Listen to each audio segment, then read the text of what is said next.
Hello and welcome to my channel, SPARX Stenographer. Today I am going to deliver you a shorthand dictation from KAILASH Chandra magazine, volume number 12 and the transcription number 259. So guys, ready for the dictation? 10 seconds, 5 seconds, start. Sir, in connection with the dispute between India and Pakistan regarding the utilization of the waters of the Indus system of rivers, it would not be desirable for me at this stage to deal with the controversial aspects of matters which are still the subject of negotiation between the two countries. I shall, however, acquaint the House with the present position in respect of this dispute. The House will recall that on the 4th May 1948, the governments of India and Pakistan entered into an agreement by which India was progressively to diminish the supply of waters to Pakistan canals as Pakistan tapped alternative sources of supply. Not much progress could, however, be made in the implementation of this agreement till towards the end of 1951.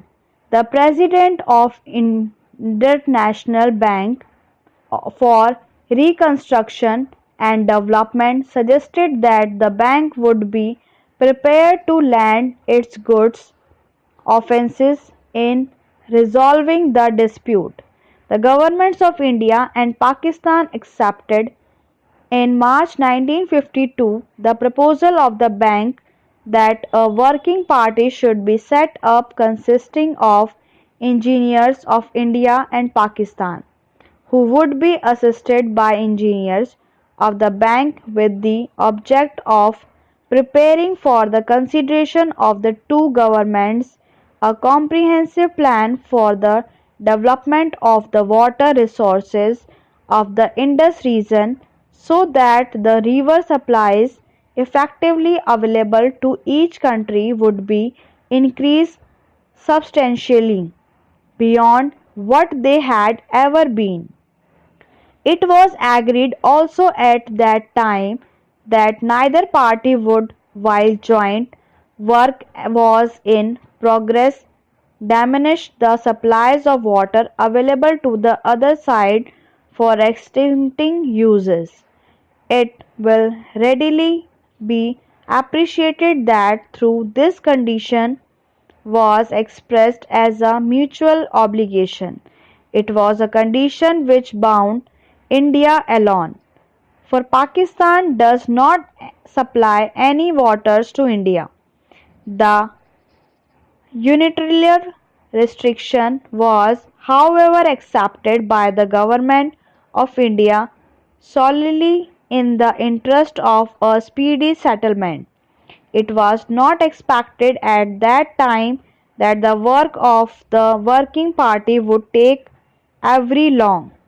From May 1952 till August 1953, the engineers of the two sides, assisted by the engineers of the bank, collected a vast amount of statistical and engineering data required for the preparation of the comprehensive plan. In September, the working party met in Washington. These efforts met, however, with no success, and on the 5th February 1954, the bank, finding that there was no prospect of further discussions proving fruitful, represented a proposal to the working party, which in its view would produce a fair and economic result for both countries. The Government of India gave detailed and anxious consideration to this proposal, which fell far short of India's requirements and which in addition involved for them a considerable financial liberty. The justification for which was not clear. They decided, however, to accept the bank's proposal primarily because they wished, in the interest of good relation with their neighbor, to take every opportunity that might present itself for the settlement of a dispute which had been in existence for many years. They accordingly communicated to the bank their acceptance of the proposal on March 22, 1954. From the 5th of February till the middle of June 1954, the Indian delegation waited in Washington in the hope of getting a clear answer from Pakistan as to whether they did or did not accept the bank's proposal.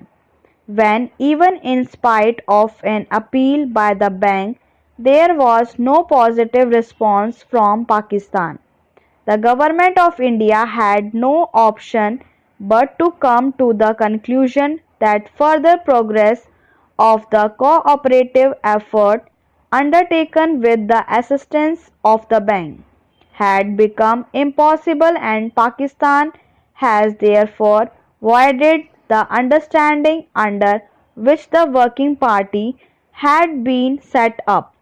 They informed the bank accordingly on the 21st June 1954, from which date the working party set up in 1952 was regarded as having come to an end, while declaring that the agreement of March 13, 1952 had been voided.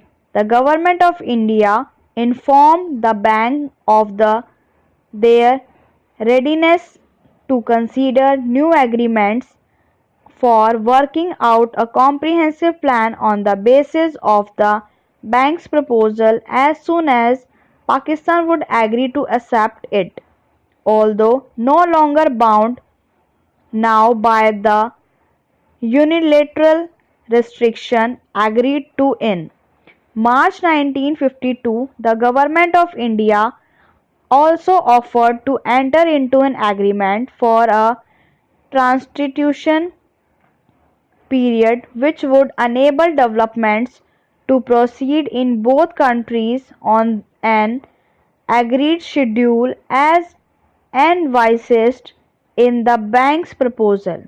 Recently, the bank has made proposals to the two governments for the commencement of fresh negotiations on the basis of the bank's proposal and has proposed new terms of reference. The bank has been waited for the response from both the governments. Stop.